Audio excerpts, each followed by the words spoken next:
विष्णुः गुरुर्देवो महेश्वरः गुरुस्साक्षात् परं ब्रह्म तस्मै श्रीगुरवे नमः. ಓಕೆ ಓಂ ಓಂ. ಈಗ ನೋಡು, ತಾಭ್ಯ ದೇವತಾಭ್ಯ ಗಾಂ ಗಾಂ ಇತ್ಯುಕ್ತೆ ಗವಾಕೃತಿ ವಿಶಿಷ್ಟಂ ಪಿಂಡಂ. ತಾಭ್ಯ ಅಯಮಭೂತ್ ಕಿಂ?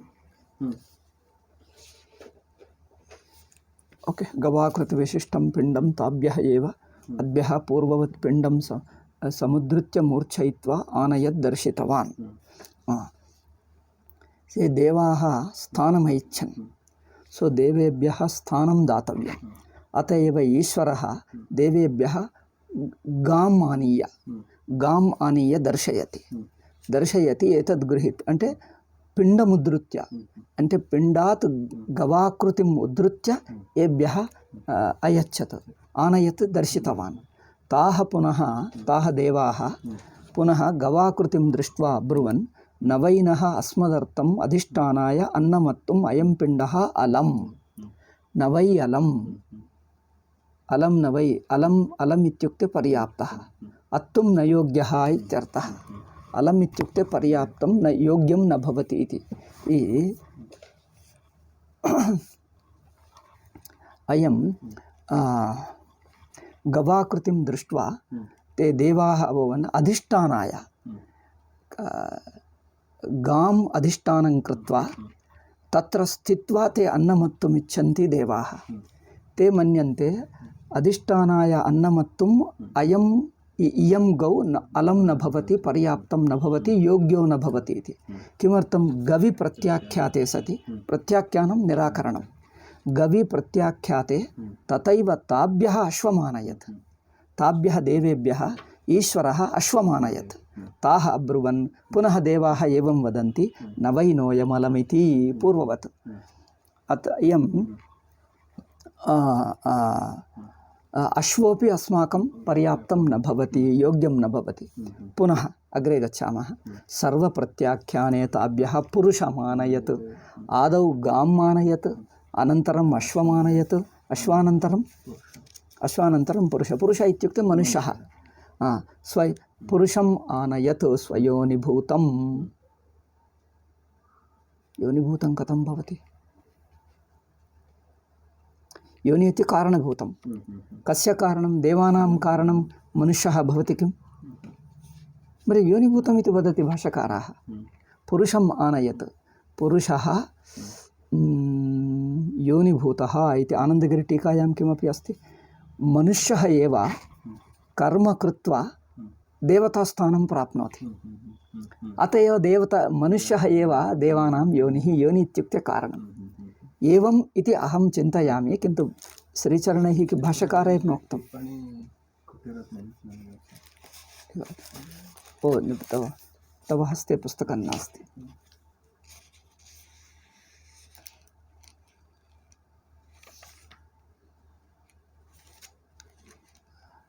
పురుషమానయత్ స్వయోనిం అంటే ಅವರು ತಮ್ಮ ಕಾರಣನಾದ ಸತ್ಯಂ. ದೇವತೆಗಳಿಗೆ ವಿರಾಟ್ ಪುರುಷನು ಕಾರಣನು, ಮನುಷ್ಯನು ಆ ಪುರುಷನ ಆಕಾರದಲ್ಲಿ ಇರುವುದರಿಂದ ಇವನನ್ನು ಪುರುಷನೆಂದು ಕರೆದಿದೆ. ಅದು ನೋಡಿ, ಏವಂ ಪಶ್ಯ. ಪುರುಷಂ ಮಾನಯತ್ಯುಕ್ತೆ ವಿರಾಟ್ ಆಕಾರವತ್ ಪುರುಷಂ ಇತಿ. ಮನುಷ್ಯಸ್ಯ ವಿರಾಟ್ ಆಕಾರೋ ಭವತಿ ಕಿಂ? ವಿರಾಟ್ ಆಕಾರೋ ನ ಭವತಿ. ಮನುಷ್ಯಸ್ತು ಜಗದಾಕಾರः, जगत् मनुष्याकारवत् भवति किं? रेणु भाष्यकारः एवं वदति.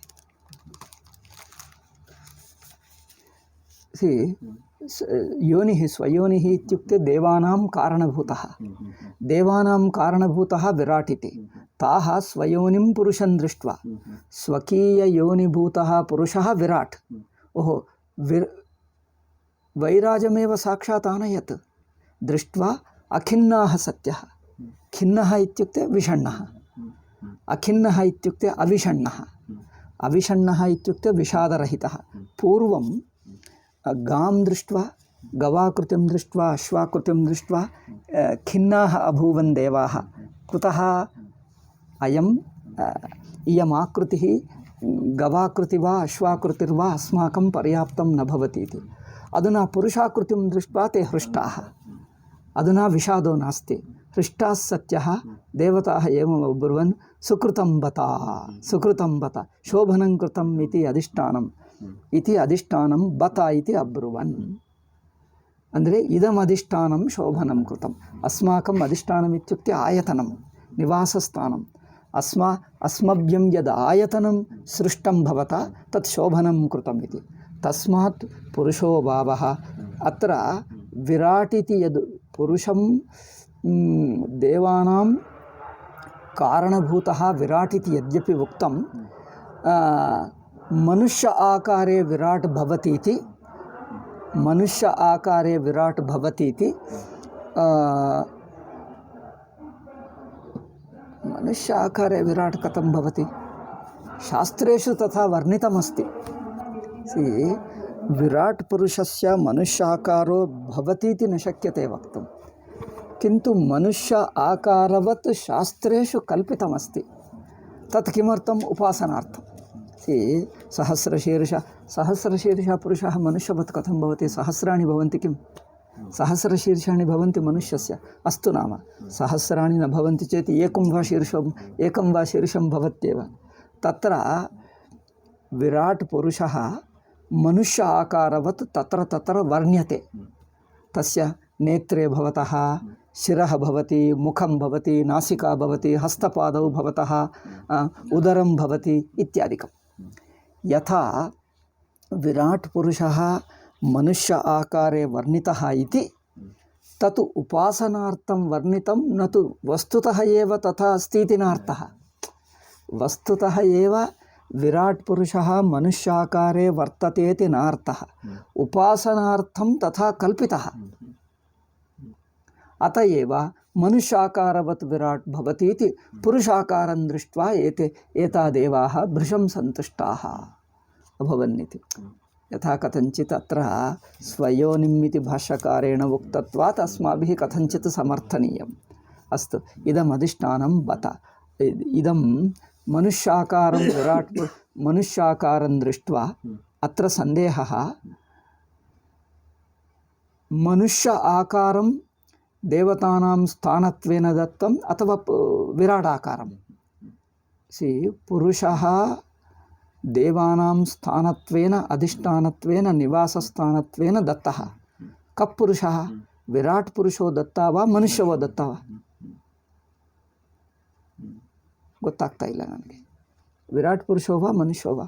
ಶೋಭನಂ ಕೃತಂ ಇತಮ್ ಅಧಿಷ್ಠಾನಂ ಬತ ಇತಿ ಅಬ್ರುವನ್. ತಸ್ಮಾತ್ ಪುರುಷೋ ಭಾವ ಪುರುಷ ಏವ ಸುಕೃತಂ. अतएव पुरुषः एव सुकृतं.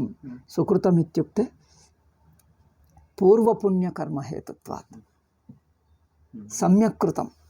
सुकृतम् इत्युक्ते सम्यक् कृतं कदा भवति? पुण्येन कृतं चेत् सम्यक् कृतं भवति. सुकृतशब्दस्य अर्थः अन्यथा कृतः अन्यत्र. भाष्यकारैः मुण्डके स्वेन कृतत्वात् सुकृतम् इति.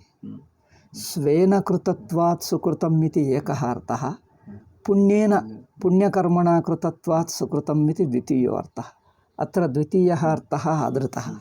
सर्वपुण्यकर्म हेतुत्वात् स्वयं वा प्रथमार्थोपि अत्र स्वयं वा स्वेनैव आत्मना स्वमायाभिः कृतत्वात् सुकृतं स्व अर्थोपि भाष्यकारैरत्र स्वीकृतः. अस्तु, ता देवताः ईश्वरः अब्रवीत्. ईश्वरः ताः देवताः अब्रवीत्. देवताः इति का विभक्तिः?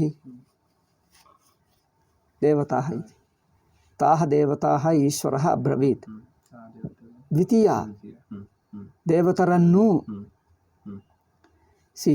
ईश्वरः प्रथमा विभक्ति.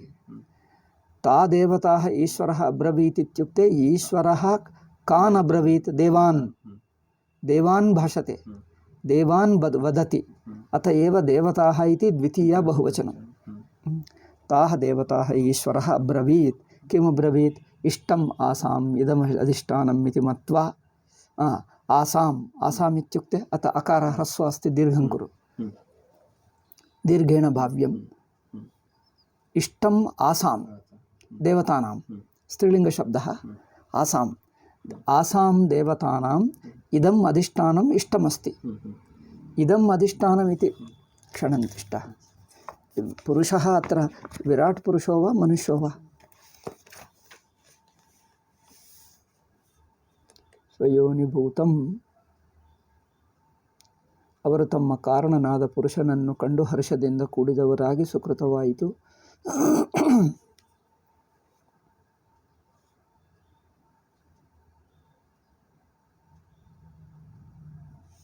ಇಲ್ಲಿ ನೋಡಿ, ದ್ವಿತೀಯ ಟಿಪ್ಪಣೆ ಏವಮುಕ್ತಂ ದೇವತೆಗಳಿಗೆ ವಿರಾಟ್ ಪುರುಷನು ಕಾರಣನು. ಯದಾ ಭಾಷ್ಯಕಾರಾಃ ಆನೀತಂ ವಿರಾಟ್ ಪುರುಷಂ ದೇವಾನಾಂ ಸ್ವಯೋನಿತ್ವೇನ ವರ್ಣಿತಃ. ಯದಾ ಸ್ವಯೋನಿ ಇತಿ ಭಾಷ್ಯಕಾರಃ ಅವೋಚತ್ ಯೋನಿಃ ಮನುಷ್ಯಃ ಕಥಂ ಭವತಿ ಇತ್ಯುಕ್ತೆ ವಿರಾಟ್ ಪುರುಷಸ್ಯ ಅವಯವಾಃ ಏವ ಏತೆ ದೇವಾಃ ಇತಿ ಮತ್ವಾ ತೇ ಕಾರಣಭೂತಾ ಭವಂತಿ, ದೇವಾನಾಂ ಕಾರಣಭೂತೋ ಭವತಿ ಇತಿ. ಮನುಷ್ಯನು ಆ ಪುರುಷನ ಆಕಾರದಲ್ಲಿರುವುದರಿಂದ ಮನುಷ್ಯಃ ಮನುಷ್ಯಃ ಏವ ವಿರಾಟ್ ಆಕಾರೆ ತಿಷ್ಠತಿ. ಮನುಷ್ಯಃ ವಿರಾಟ್ ಆಕಾರೆ ಕಥಂ ಭವತಿ? ವಿರಾಟ್ ತು ಜಗದಾಕಾರः, ಮನುಷ್ಯ ಜಗದಾಕಾರ ಭವತಿ किं? ओ भवदीति मन्ये. करेक्ट्. यत् पिण्डाण्डे दत् ब्रह्माण्डे इति वदन्ति. सी समष्टिरूपः समष्टिविश्वरूपः व्यष्टिमनुष्यरूपः. मनुष्यवदेव समष्टि भवति इति जगदि उच्यते, शास्त्रेषु उच्यते. अत एव समष्टिविराट् पुरुषः व्यष्टिमनुष्यवदेव भवति. व्यष्टिमनुष्यः समष्टिविराट् पुरुषवद् भवति. ಅಂದರೆ ಯಥಾ ದೇಹೇಂದ್ರಿಯಾದೀನಿ ಪಂಚಜ್ಞಾನೇಂದ್ರಿಯಾಣಿ ಪಂಚಕರ್ಮೇಂದ್ರಿಯಾಣಿ ಮನಃ ಬುದ್ಧಿಃ ಚಿತ್ತಂ ಭವತಿ ತಥೈವ ವಿರಾಟ್ ಪುರುಷಸ್ಯ ಭವತಿ ಇತಿ. ಸ ಸಮಷ್ಟಿಭೂತಃ ಅಯಂ ವ್ಯಷ್ಟಿಭೂತಃ. ಏತಾವಾನೇವ ಭೇದಃ. ವಿರಾಟ್ ಪುರುಷಯೋಃ ವಿರಾಜಃ ಪುರುಷಸ್ಯ ಚ ಉಭಯೋರ್मध्ये भेदः समष्टिव्यष्टिकृतभेद एव. किन्तु अवयवेषु सर्वेषाम् अवयवानां साम्यमस्ति.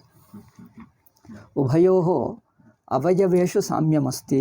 अत एव विराट् पुरुषेण तुल्यत्वात् समान आकारत्वात् मनुष्योपि पुरुषः उच्यते.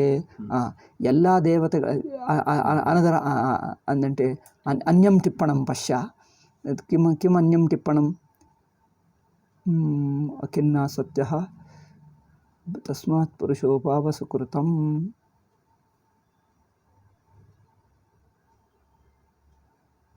ಅಖಿನ್ನಾ ಸತ್ಯ ಅಖಿನ್ನಾ ಸತ್ಯ ತತ್ ಶಬ್ದೋಪರಿ ಚತುರ್ಥಂ ಟಿಪ್ಪಣಮಸ್ತಿ ಶ್ರೀಚರಣಾನಾಂ. ಎಲ್ಲ ದೇವತೆಗಳಿಗೂ ಅಧಿಷ್ಠಾನವಾಗಿರುವ ಎಲ್ಲ ಅವಯವಗಳು ಮನುಷ್ಯನಲ್ಲಿರುತ್ತವೆ.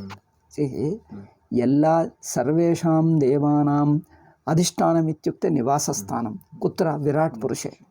ವಿರಾಟ್ ಪುರುಷೇ ದೇವಾನಾಂ ಯತ್ ಯತ್ ಸ್ಥಾನಮಸ್ತಿ ತತ್ತತ್ ಸಮಷ್ಟಿಭೂತೆ ವಿರಾಟ್ ಪುರುಷೇ ಯಾನಿ ಸ್ಥಾನಾನಿ ಸಂತಿ ನಿವಾಸಸ್ಥಾನಾನಿ ತಾನಿ ತಾನಿ ಮನುಷ್ಯೇಪಿ ಸಂತಿ. ಅತ ಏವ ದೇವಾಃ ಸಮಷ್ಟಿರೂಪೇ ಸಮಷ್ಟಿದೃಷ್ಟ್ಯಾ ವಿರಾಟ್ ಪುರುಷೇ ಜೀವಂತಿ, ವ್ಯಷ್ಟಿದೃಷ್ಟ್ಯಾ ಮನುಷ್ಯ ಜೀವಂತಿ. ಸ ಏವ ದೇವಃ. ಯಥಾ ಸೂರ್ಯದೇವಃ ಅಸ್ಮಚ್ಚಕ್ಷುಷಿ ವ್ಯಷ್ಟ್ಯೌ ಜೀವತಿ, ಸಮಷ್ಟಿಜೀವಃ ಸೂರ್ಯೋ ಭವತಿ. ಅಗ್ನಿಃ ಅಸ್ಮತ್ ವಾಚಿ ಭವತಿ, ಪುನಃ ಅಗ್ನಿ ಪಂಚಭೂತೇಷು ಭವತಿ. ಏವಂ ವಿರಾಟ್ ಪುರುಷೇ ಪಂಚಭೂತತ್ವೇನ, ಅಸ್ಮತ್ ಶರೀರೆ ಅಗ್ನಿತ್ವೇನ, ವಾಚಿ ಅಗ್ನಿತ್ವೇನ. ಏವಂ ಅಸ್ಮತ್ ಇಂದ್ರಿಯೇಷು ದೇವಾಃ ವಸಂತಿ, ಪ್ರಕೃತೌ ಚ ವಸಂತಿ. ಪ್ರಕೃತೌ ಇತ್ಯುಕ್ತೆ ಆದಿದೈವಿಕಭೂತೇನ ಭವಂತಿ. ಏವಂ ಉಭಯತ ವ್ಯಷ್ಟಿಸಮಷ್ಟಿರೂಪೇಣ ದೇವಾಃ ತಿಷ್ಠಂತಿ. ಸಮಷ್ಟಿರೂಪೇಣ ವೈರಾಜೆ, ವ್ಯಷ್ಟಿರೂಪೇಣ ಮನುಷ್ಯೇ. ಎಲ್ಲ ದೇವತೆಗಳಿಗೂ ಅಧಿಷ್ಠಾನವಾಗಿರುವ ಎಲ್ಲ ಅವಯವಗಳು ಮನುಷ್ಯನಲ್ಲಿ ಇರುತ್ತವೆ. ಸೊ ವಿರಾಟ್ ಪುರುಷಸ್ಯ ಯಾನಿ ಅಧಿಷ್ಠಾನಭೂತಾನಿ ನಿವಾಸ ಆಯತನಭೂತಾನಿ ನಿವಾಸಭೂತಾನಿ ಸ್ಥಾನಾನಿ ತಾನಿ ಸರ್ವಾಣಿ ಅವಯವಾನಿ ತೇ ಸರ್ವೇ ಅವಯವಾಃ ಮನುಷ್ಯೇಷು ಅಪಿ ಸಂತಿ. ಸಕಲಶಾಸ್ತ್ರೀ ಅನ್ಯತ್ ಕಾರಣಂ ಅನ್ಯದಪಿ ಕಾರಣಮಸ್ತಿ. ಮನುಷ್ಯಃ ಕಾರಣಭೂತಃ ಇತ್ಯುಕ್ತಂ ತದೇವ ಕಾರಣಂ. ಮನುಷ್ಯಃ ದೇವಾನಾಂ ಕಾರಣಭೂತಃ ಇತಿ ಕಥಮುಕ್ತಂ ಇತ್ಯುಕ್ತೆ ಮನುಷ್ಯಃ ಏವ ಕರ್ಮ ಕೃತ್ವ. ಸಕಲಶಾಸ್ತ್ರೀಯ ಕರ್ಮಗಳು ಮನುಷ್ಯನೇ ಅಧಿಕಾರಿ. ಸರ್ವಶಾಸ್ತ್ರೀಯ ಕರ್ಮಣಾಂ ಮನುಷ್ಯಃ ಏವ ಅಧಿಕಾರಿ. ಆದ್ದರಿಂದ ದೇವತೆಗಳಿಗೆ ಮನುಷ್ಯ ದೇಹವನ್ನು ಕಂಡು ಹರ್ಷವಾಯಿತು. ಮನುಷ್ಯ ದೇಹ ಕುತಃ ಮನುಷ್ಯಃ कर्माणि कृत्वा देवान् पोषयति, पुष्णाति। देवानाम् आहारः अत एव उच्यते देवानाम् आहाराः कथं लभ्यन्ते, मनुष्याणां साहाय्येनैव।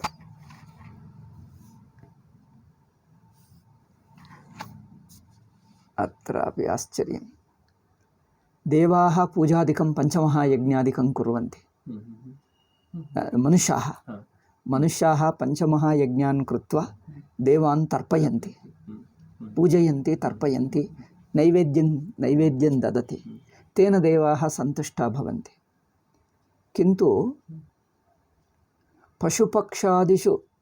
पशुपक्षादीनाम् इन्द्रियेषु अपि देवाः भवन्ति, तेषामपि भोगः लभ्यते। यदा पशुपक्षादयोपि आहारं भुञ्जते तदा न लभते किं? लभते। चक्षुषा पश्यन्ति, लभन्ते, श्रोत्रेण शृण्वन्ति, स्पर्शेन्द्रियेण स्पृशन्ति, तत्रापि देवाः इन्द्रियेषु तिष्ठन्ति, देवानाम् उपभोगो भवति, विषयोपभोगो भवत्येव, न भवति किं? किन्तु पशुपक्षादयः भोगबुद्ध्या अश्नन्ति, इन्द्रियैः विषयान् ये केवलं भोगबुद्ध्या उपभुञ्जते, भोगबुद्ध्या उपलभन्ते, तत्र देवानां नैवेद्यं न भवति। ये भोगं किञ्चित् परित्यज्य देवेभ्यः निवेदयन्ति, देवेभ्यः निवेदनं कृत्वा तस्य फलरूपेण प्रसादं गृह्णन्ति। यदा पञ्चमहायज्ञाः क्रियन्ते तत्र इन्द्रियेषु विद्यमानदेवाः, प्रकृतिषु विद्यमानदेवाः नैवेद्यतया आहारं दीयते। यथा स्वमुखे यदा द्विजाः भोजनं कुर्वन्ति, अन्नं स्थापयन्ति, स्वमुखे आदौ प्राणाय निवेद्य अनन्तरं ते खादन्ति। खादनकाले अहं प्राणाय निवेदयामि इति भावनया कुर्यात्। अत एव शास्त्रोक्तसाधनम् अन्नं प्राणोपासनत्वेनैव अश्नन्ति। सर्वैरपि इन्द्रियैः यद्यत् कर्म कुर्वन्ति तत्तत् किञ्चित् अभिमानं त्यक्त्वा, भोगबुद्धिं त्यक्त्वा इन्द्रियेषु स्थितानां देवानां पूजां करोमि, नैवेद्यं ददाति इति मत्या दद्यात्। इन्द्रियैः विषयाणाम् आस्वादनं कथं कुर्यात्? द्विजानामयं नियमः, द्विजानाम् अत्र नियमः। को नियमः? भोजनमपि कर्मत्वेनैव कुर्यात्। यद्यपि भोजनं भोगः, किन्तु तत् कर्मत्वेन कुर्यात्। यो भोगः मनुष्येभ्यः अनुमतो अस्ति शास्त्रेण, तं भोगं केवलभोगत्वेन न अनुभवेत्, किन्तु किञ्चित् देवानां समर्पणत्वेनापि कुर्यात्। यो देवेभ्यः असमर्प्य देवेभ्यः अनिवेद्य स्वयं खादति, सः स्तेनो भवति इति। केवलागो भवति केवलादी। गृहे पाचितम् अन्नं देवानां नैवेद्याय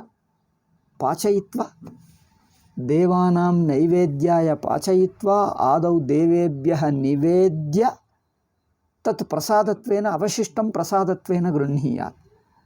ಅಂದರೆ तेषां भोगः देवैर्दत्तप्रसादत्वेनैव भोगं कुर्यात्, ಅಂದರೆ भोगम् अनुभवेत्। साक्षात् ये अनुभवति ते शास्त्रीयकर्मकारिणो न भवन्ति। शास्त्रीयकर्मकारिणः कर्मकरा भवन्ति, श्रद्धालवः, पुण्यात्मानः। ये केवलं भोगार्थं जीवति, देवेभ्यः नैवेद्यम् अकृत्वा केवलं भोगार्थं जीवन्ति, ते के भवन्ति? बालाः, शूद्राः, पशुपक्षादयः पूजां पञ्चमहायज्ञान् अकृत्वा भुञ्जते। शूद्राः तथैव भुञ्जते, तेषां निवेदनं नास्ति, साक्षात् भोगार्थमेव ते जीवन्ति। बालाः तथैव। पशुपक्ष्यादयोपि तथैव जीवन्ति। अत एव येषां कर्मसु अधिकारः, कर्मसु अधिकार इत्युक्ते तैरेव देवेभ्यः निवेदनं कर्तव्यं, तैः कृतनिवेदनं देवाः गृह्णन्ति। सर्वैः कृतं न गृह्णन्ति। यो पापात्मा अशुचि, पापात्मा अभिमानी अहंकारी भोगबुद्ध्या करोति अथवा किमपि अशुचि, अशुचि पुरुषः अशुचि अन्नं करोति तस्य अन्नं देवाः न गृह्णन्ति। ये शुचिर्भूत्वा प्रयतः भूत्वा, प्रयतः इत्युक्ते शुचिः, ये शुचयो भूत्वा शास्त्रविद्यनुसारेण भोगबुद्धिं परित्यज्य देवेभ्यः देवानां सेवार्थं पाचयित्वा समर्पयन्ति, तादृशानाम् एव तादृशैः समर्पितमेव अन्नं देवाः गृह्णन्ति। अत एव देवपूजार्थम् अधिकारः कस्य अस्ति? द्विजानामेव। कुतः? द्विजानां भोगबुद्ध्या अशनं निषिद्धं, देवेभ्यः निवेद्य एव अश्नीयात्, देवेभ्यः अनिवेद्य नाश्नीयात्। अत एव ते पवित्राः भवन्ति, पवित्रभूताः पूज्याः भवन्ति, देवानां पूजनयोग्याः। यो केवलं भोगार्थं भुञ्जते तस्य पदार्थं देवाः नैवेद्यत्वेन न गृह्णन्ति। पश्य, केवलं भोगार्थं जीवति, भोगार्थं भुङ्क्ते, तस्य नैवेद्यं नास्ति, देवाः न गृह्णन्ति। न गृह्णन्ति इत्युक्ते पुण्यं न ददति इत्यर्थः। देवाः न गृह्णन्ति इत्युक्ते देवानां स्वीकरणं मनुष्यैः कृतकर्मण नैवेद्यादीनां स्वीकरणस्य को अर्थः? तत् स्वीकृत्य फलदानं कुर्वन्ति। यस्य अधिकारः, यस्य देवानां पूजायै समर्पणाय अधिकारः, स एव दद्यात्। दद्यात् इत्युक्ते तेन दत्तमेव देवाः स्वीकुर्वन्ति। स्वीकुर्वन्ति इत्युक्ते स्वीकृत्य च फलं ददति। अन्येन दत्तश्चेत् अन्येन दत्तं न देवा स्वीकुर्वन्ति न फलं च ददति। भोगबुद्ध्या अशुचिबुद्ध्या शास्त्रेण अविहितः, ऑथराइज्ड पर्सन शास्त्रेण विहितः एव कुर्यात्, अविहितं कर्म न कुर्यात्। यस्य यो अधिकारः शास्त्रा आज्ञापयति, शास्त्रम् आज्ञां ददाति, शास्त्रम् आज्ञां ददाति, स्वयं च योग्यो भवति, शुद्धश्च भवति। योग्यः शुद्धः शास्त्रेण आज्ञप्तः आदिष्टः, स्वयं योग्यो भवेत्, शुद्धश्च भवेत्, शास्त्रेण आज्ञप्तो भवेत्, आदिष्टो भवेत्। तादृशः एव कर्माणि, कर्म इत्युक्ते देवतानां पूजनं, देवतानां पूजनम् इत्युक्ते अर्चनम्, अर्चनेन आदरो भवति, निवेदनेन अशनं भवति। सो वस्त्र जल अशनादिकं पूजा इति सन्मानमेव, सत्कारः। मनुष्यैः कृतः सत्कारः आवाहनादि अपि सत्कार एव। सत्कारः जलदानं स्नानादिकं जलदानं वस्त्रदानं भोजनदानम् एतत् सर्वं शुचिभिः शास्त्रेण आज्ञप्तैः स्वयं च योग्यैः कर्तव्यं। तादृशैः कृतमेव कर्म ते गृह्णन्ति, अन्यैः कृतं न गृह्णन्ति। गृहे स्त्रियः सन्ति, बालाः सन्ति, शूद्राश्च सन्ति, तर्हि तैः किं कर्तव्यं? यो योग्यः अर्चकः सः तेषां दृष्ट्या अपि ददाति।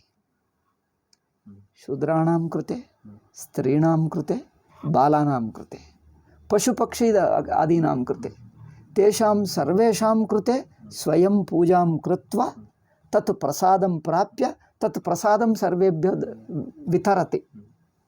वितरणं देवान् सम्पूज्य तल्लब्धप्रसादं ಶೂದ್ರೇಭ್ಯೋ ದದಾತಿ, ಬಾಲೇಭ್ಯೋ ದದಾತಿ, ಸ್ತ್ರೀಭ್ಯೋ ದದಾತಿ, ಪಶುಪಕ್ಷಾದಿಭ್ಯೋ ಚ ದದಾತಿ. ತೇನ ಕಿಂ ಭವತಿ?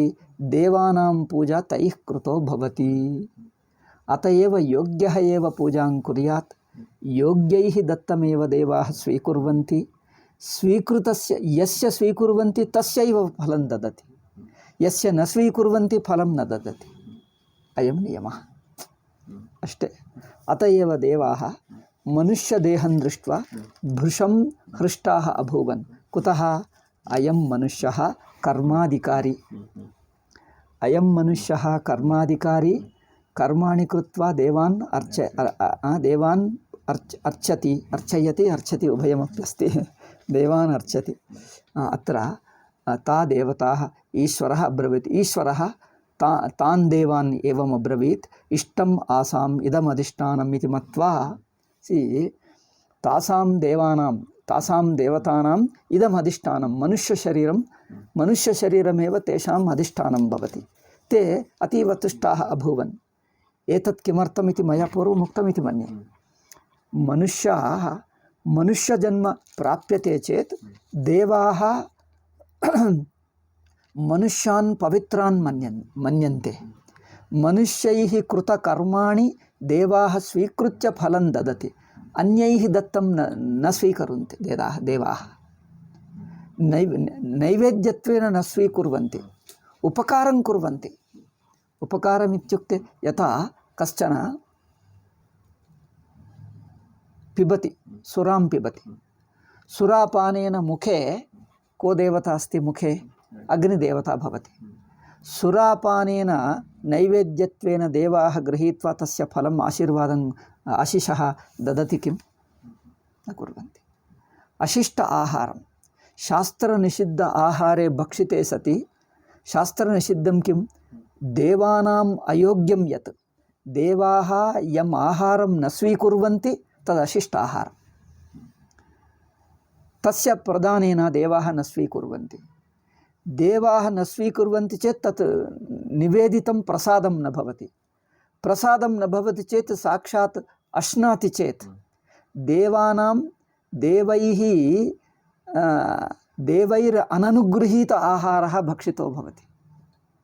अत एव पापभागी भवति, पापीयान् भवति. पुण्यात्मा कदा भवति? देवेभ्यो निवेद्य तत् प्रसादं गृहीत्वा यदा अश्नाति तदैव पुण्यात्मा भवति. मनुष्यस्यैव अधिकारः. मनुष्यैः दत्तमेव. मनुष्य इति कः? यो भोगत्वेन नाश्नाति किन्तु देवेभ्यः पूजां कृत्वा अनन्तरम् अश्नाति. यो देवान्